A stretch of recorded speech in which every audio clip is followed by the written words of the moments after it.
Okay, so we are live again on Facebook. We had some technical difficulties, and if you saw it earlier, here is the replay of it, or not the replay, just doing it again. How about that? Doing it again.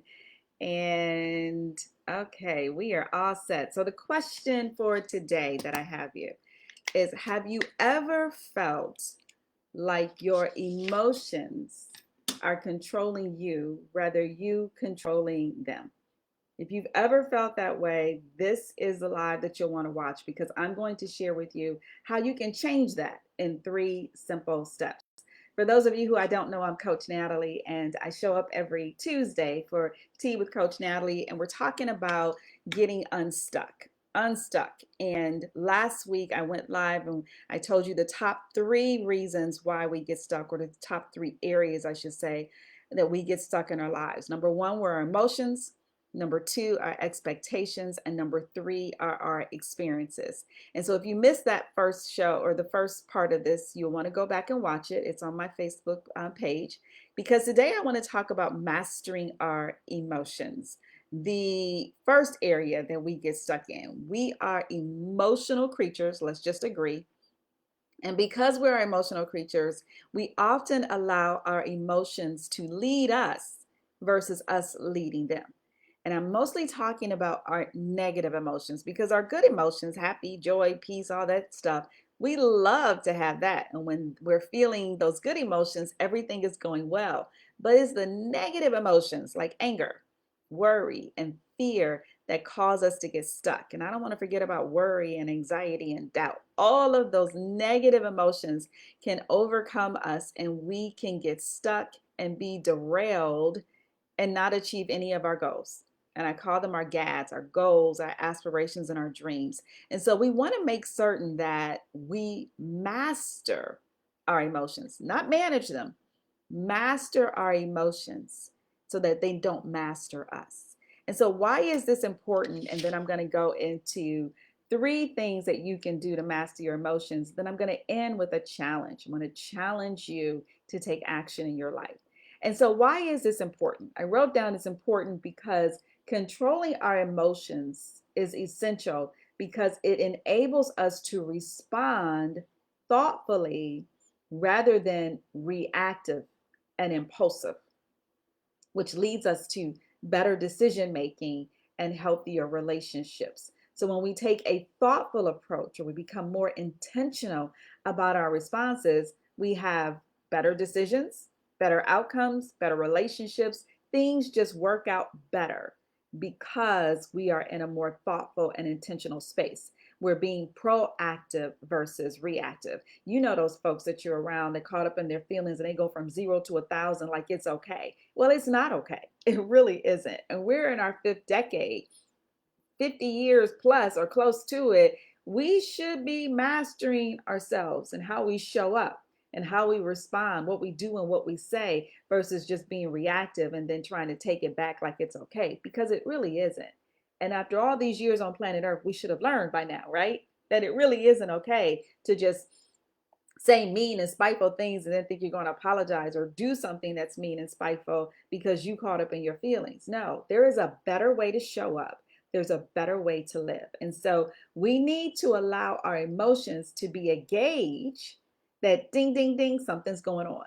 It's like an alert, it's an alarm that you need to pay attention because something is going on, but not a guide that leads you down a rabbit hole to where you don't want to be, or leads you to that place of regret. And so, again, our emotions, and specifically our negative emotions like fear, sadness, doubt, worry, we are to master so they don't lead us in the opposite direction of where we really want to go. And so, the last reason why this is important, and I mentioned this last week in the live last week, was that our emotions, our negative emotions, cloud our judgment. And so we don't make the best decision. And so, what do we do? What are those 3 things that we can do to master our emotions so that they don't master us? Number 1 is awareness. Become aware that there's an area that you can improve when it comes to your emotions. Because if you're not aware that there is an issue, then what are you going to work on? Why would you even bring it up? You wouldn't. So that awareness is the first step to making any change in your life. So if you want to start eating better or eating healthier, you first have to become aware of how you're not eating healthy or where you can improve in order to make that change. So awareness is the first thing. And awareness, it allows us to recognize and understand our emotions, providing for us to the foundation of managing them more effectively and showing up in a more authentic way. And see, again, awareness starts with intellectually knowing something's different or something that there's a problem. Like, okay, wait, I'm feeling something. But then you have to ask yourself empowering questions, which is number two. Ask yourself, why are you feeling a particular way? Where is it coming from? And what story are you telling yourself that's causing you to feel a particular way? You see, our emotions is a secondary response to our thoughts. It's our thoughts that we have to take captive because the story that we're telling ourselves or about someone else or about the situation is what's causing the emotion. So once you're aware that there's a negative emotion that you're experiencing, you then ask yourself a question.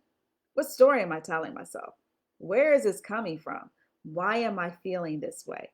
And when you ask yourself these questions, take the time to either write it down or to quickly think in your head, make an assessment of what you're feeling or what story you're telling yourself, why you're feeling a particular way. And then once you become aware and ask yourself these questions, you can now take action. And it's not reactive action, but it's proactive action so that you decide consciously and thoughtfully and intentionally, how do you want to respond? How do you want to show up in this situation? If it's a heated discussion between you and a significant other or you and a family member, do you want to just throw off something from being reactive and say something that you're going to regret? No, you want to be proactive and be thoughtful in your response. And sometimes it means that you pause and you walk away, or it means that you take a deep breath and you be silent.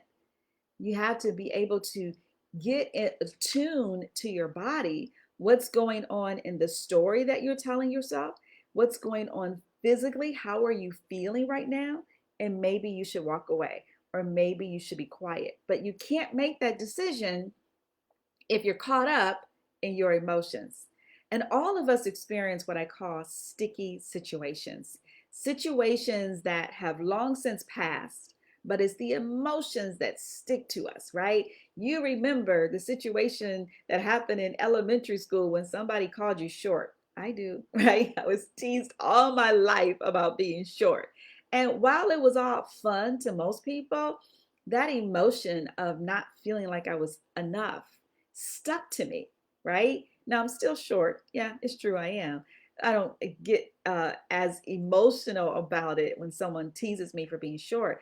But that emotion that initially arose of like, oh, I'm not enough. Oh, I'm not good enough. I'm not tall enough. Those emotions stick to you. And this is what they do, they dictate how you show up now. It happened a long time ago, but it's still influencing how you show up.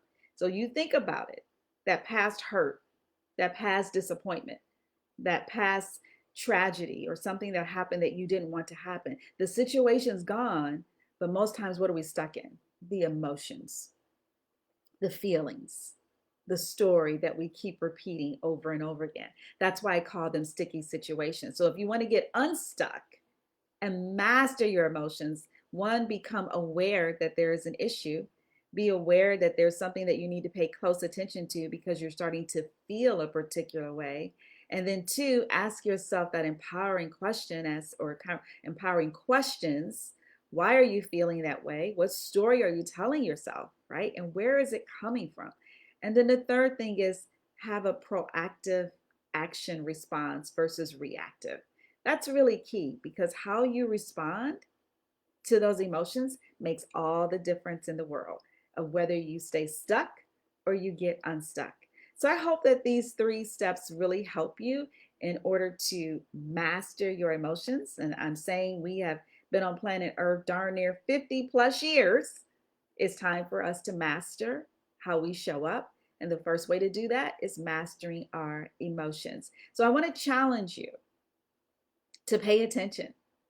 to your triggers and your emotions and notice what you're feeling and why you're ask yourself why you're feeling this way. What story are you telling yourself? Because here's the good news. You can always change the stories that you tell yourself, and that also means that you can change how you show up. And you can master your emotions. The Most High gave us the gift of life, and He told us in the book of Genesis to take dominion of our lives. And this is one area that most of us can improve on. So pay attention to how you feel, how you show up, and the emotions that guide you, the emotions that are maybe taking control of you. Because that was the first question I said. Have you ever felt like your emotions are controlling your life instead of you controlling them? So pay attention. And the best way I know to start paying attention to your life and to the emotions and the words and all the things that you're doing, your habits, is through journaling. Journaling is so powerful. So I encourage you just this week to journal your emotions. Write down what you're feeling, why you're feeling it, and what triggers you to feel a particular way. And again, I'm only talking about the negative emotions. If you stuck in some good emotions, stay stuck in them because that's a good thing. But if your negative emotions are derailing you and you're not pursuing your dreams and your aspirations and your goals, then it's time for you to do something about it. So I hope this was helpful. This is part 2 of the Unstuck series. First time was last week. Go watch that video if you missed it. This week is about mastering your emotions. But next week, we're going to talk about mastering our expectations, which is the second area that we get stuck in. Our expectations. Woo! How we expect others to show up, how we expect ourselves to show up, and what we expect to happen in our circumstances. And I'm going to talk about love, believe it or not.